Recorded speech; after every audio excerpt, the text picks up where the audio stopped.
से CM helpline की शिकायतों के निराकरण के लिए पुलिस कंट्रोल रूम में शिविर लगाया।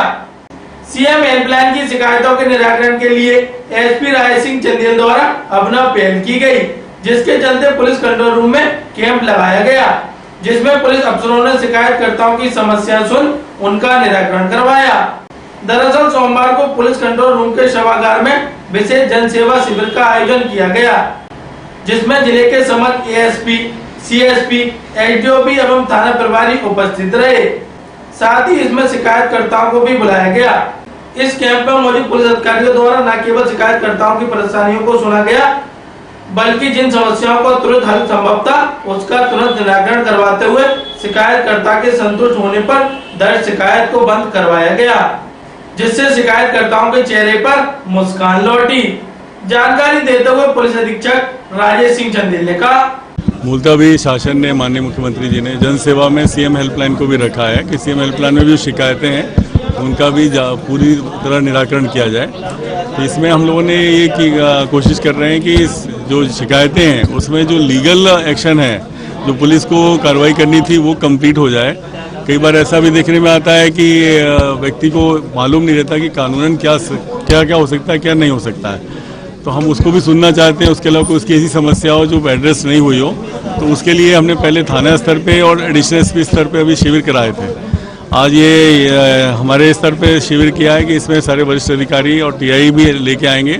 फरियादी से हम बातचीत करेंगे, जो आवेदक हैं जिन्होंने हेल्पलाइन लगाई है, उनको पहले सुनिश्चित करेंगे कि उनकी आवेदन पे जो कानूनी कार्रवाई पुलिस को करनी थी उन्होंने कर ली है। अगर नहीं की है तो उसको कराएंगे, और अगर हो गई है तो उनको बताएंगे कि भाई ये सारी कार्रवाई हो गई है, अब आपको न्यायालय से या किसी चीज़ में क्या हो सकता है, उसके लिए क्या किसको मिलना पड़ेगा, वो हम करेंगे। तो कई बार इस कन्फ्यूजन में भी जो होता है वो आदमी काफ़ी दिनों तक सीएम हेल्पलाइन पेंडिंग रखता है।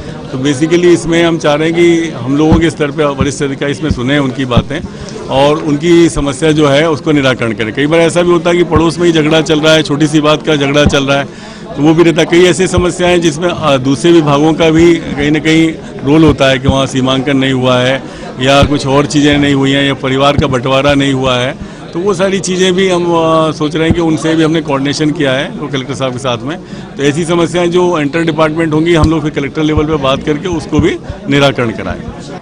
वहीं पुलिस अधीक्षक कार्यालय में आयोजित एक विशेष शिविर में रिश्तेदारों के बीच पैसों के लेन देन का एक रोचक मामला देखने को मिला, जहां नौगांव के रहने वाले नेपाल सिंह ने अपनी मौसी की लड़की साधना की शादी में 2012 में 20 लाख रुपए अपने रिश्तेदार सुरेश गुर्जर को उधार दिलवाए थे। यह पैसे उसने किसी साहब सिंह से लिए थे, लेकिन अब सुरेश गुर्जर शादी में लिए गए पैसों को वापस नहीं कर रहा, उल्टे नेपाल सिंह और उसके भाई को जान से मारने की धमकी दे रहा। इधर नेपाल सिंह और उसके भाइयों ने जिन लोगों से पैसा लिया है वह उनका खेत जोतने की फिराक में है। दोनों भाई पिछले 6 महीने से पुलिस अधिकारियों के यहाँ चक्कर लगा रहे, लेकिन उनकी सुनवाई नहीं हो रही। मजबूरी में पीड़ित भाइयों को सीएम हेल्पलाइन में अपनी फरियाद करना पड़ी। पुलिस ने फरियादियों को कार्रवाई का आश्वासन दिया। जानकारी देते हुए फरियादी Nepal Singh Gurjar additional SP crime Rajesh Dadotiya ने कहा, मैंने अपनी बहन की मौसी के लड़के को 20 लाख रुपए शादी में दिए थे। उसकी बहन की शादी थी 2012 में, जो आज तक उसने दिए नहीं है। तो मांगने जाते धमकी देता, मारने की धमकी देता है, पैसे नहीं दूंगा। हमने दूसरों से उठा के दी, वो हम पे चढ़ रहे हैं। साहब सिंह के सामने वाले ने दिए, जिसने मुझे मौसी का लड़का सुरेश सिंह गुर्जर थालीपुर पर रहता। अब मेरे पैसे नहीं है, मैं नहीं दूंगा। जितने आपको दूंगा उतने मैं पुलिस पे खत्म कर दूंगा, पर आपको नहीं दूंगा। जान से मारने धमकी देता लगाई थी। सर अब ये निवारण होगा। सर ने कल की बोली आप आई करने बोली है, अब हटा देंगे। सर ने बोली आप हटा दो, आपको सकल आप आएगी, रो जाएगी आपको। देखिए, ये मूलतः सिविल लेन देन का मामला है। चूंकि फरियादी परेशान हो रहा है, उसकी कहीं सुनवाई नहीं है, उसके पास लिखा पड़ी एक वैसे कागज में है, कोई एग्रीमेंट नहीं है। इसने उसका उधार दिया था। संतुष्ट फरियादी की संतुष्टि के लिए कोशिश कर रहे हैं कुछ ना कुछ इसका निराकरण किया जाए।